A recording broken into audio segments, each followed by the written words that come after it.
विधानसभा चुनाव से पहले रोहिंग्या का मुद्दा गर्म आने लगा है। भाजपा और आम आदमी पार्टी एक दूसरे को इसे लेकर आरोप प्रत्यारोप लगा रही है। इस क्रम में आप नेता ने रविवार को भाजपा पर हमला बोलते हुए तीखे सवाल पूछे हैं। मनीष सिसोदिया, मुख्यमंत्री आतिशी, राज्यसभा संजय सिंह समेत कई नेताओं ने केंद्रीय मंत्री हरदीप पुरी के एक ट्वीट को लेकर हमला बोला।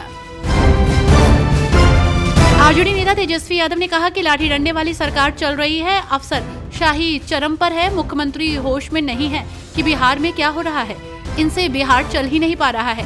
मैं आज भी कहता हूं कि सर्वर डाउन रहने के कारण जो नौजवान परेशान हैं, जो लोग फॉर्म नहीं भर पाए, उनको मौका देना चाहिए। हम जनता की और नौजवानों की आवाज उठा रहे हैं। बीजेपी नेता प्रवीण खंडेलवाल ने कहा कि बीजेपी ने जो स्लोगन दिया है वो दिल्ली में केजरीवाल की सरकार को बदलने के लिए है और पीएम मोदी जी के नेतृत्व में दिल्ली में जो वो सारे काम करेंगे जिससे किसी की आंखों में आंसू ना हो और हर चेहरे पर मुस्कान हो। केजरीवाल पर आरोप प्रत्यारोप की राजनीति करते हैं, इसलिए दिल्ली की जनता ने तय किया है कि इस बार दिल्ली में बीजेपी को पूर्ण बहुमत से लाना है। न्यूनतम समर्थन मूल्य समेत तमाम मुद्दों को लेकर किसान संगठन शंभू बॉर्डर से दिल्ली की ओर कूच करने की कोशिश में है। इसी बीच राजद नेता मनोज कुमार झा ने कहा कि अगर इस देश के संविधान को देखिए और हमारा बीता हुआ इतिहास देखिए, क्या लोग अपनी मांगों के लिए दिल्ली नहीं आ सकते हैं? आज किसानों को दिल्ली के अंदर घुसने नहीं दिया जा रहा। किसान कुछ मसौदे को लेकर आपसे जवाब चाहते हैं।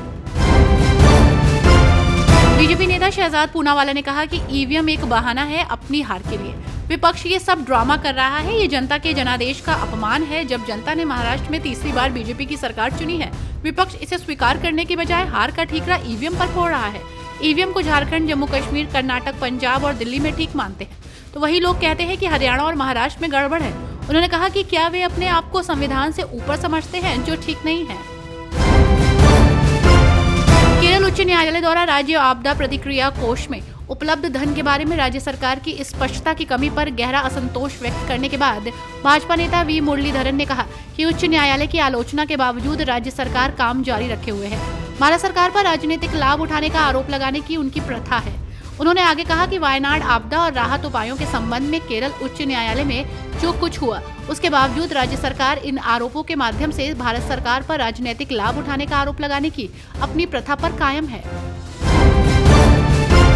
आपकी राष्ट्रीय प्रवक्ता प्रियंका कक्कड़ ने कहा, ये दुखद है कि हमारे अन्नदाता सड़कों पर हैं। भाजपा ने उनसे झूठे वादे किए, किसानों को विरोध करने से रोका जा रहा है। भाजपा सरकार को किसानों से बात करनी चाहिए।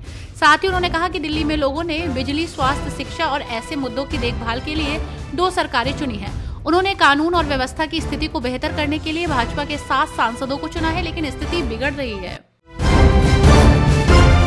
दिल्ली विधानसभा चुनाव को लेकर सियासी पारा चढ़ा हुआ है। नेताओं के आरोप प्रत्यारोप का सिलसिला शुरू हो गया है। तो वहीं इसी बीच भाजपा नेता शाजिया इल्मी ने कहा कि पूरी तरह से गठबंधन टूट गया है।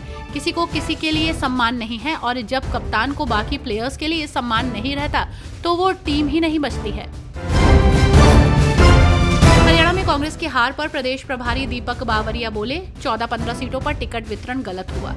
इसी बीच हरियाणा के मंत्री अनिल विज ने प्रतिक्रिया दी। अनिल विज ने कहा कि हार तो गए हैं, किसी भी प्रकार से ये अपने दिल को समझा ले। जनता ने कांग्रेस को नकार दिया है, इन्हें जनता के फैसले को खुशी से स्वीकार कर लेना चाहिए। लातूर के किसानों को जमीन को लेकर महाराष्ट्र वक्फ बोर्ड से नोटिस मिलने पर बोलते हुए महाराष्ट्र के डिप्टी सीएम एकनाथ शिंदे ने कहा, सरकार किसी के साथ अन्याय नहीं होने देगी। उन्होंने आगे कहा, ये सरकार आम लोगों की है, हम किसी के साथ अन्याय नहीं होने देंगे।